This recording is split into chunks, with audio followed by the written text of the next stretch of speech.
স্নান টান সেরে রান্নাঘরে এলাম, এবার রান্না বসিয়ে দিয়েছি। এই যেখানে ভাত হয়ে গেছে, আর এখানে হচ্ছে আমের চাটনি, একটুখানি আমের চাটনি করছি, কারণ একটা কাঁচা আম বাজার থেকে কিনে নিয়েছিল, অনেকদিন থেকে পড়েছিল, তাই ভাবলাম আজ চাটনিটা বানিয়ে নিই।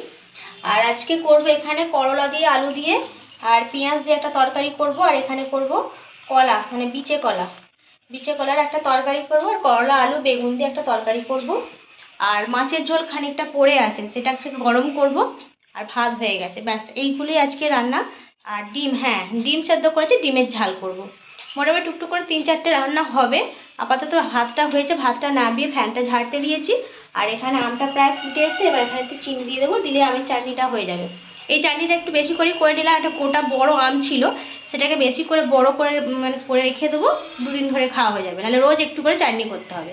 আর এই চাটনি থাকলে আমার ছেলের আর কোনো চিন্তা থাকে না, ওই চাটনি দিয়ে ওর ভাত খাওয়া হয়ে যাবে। আর তবে ছেলেটা জ্বর, আবার সেই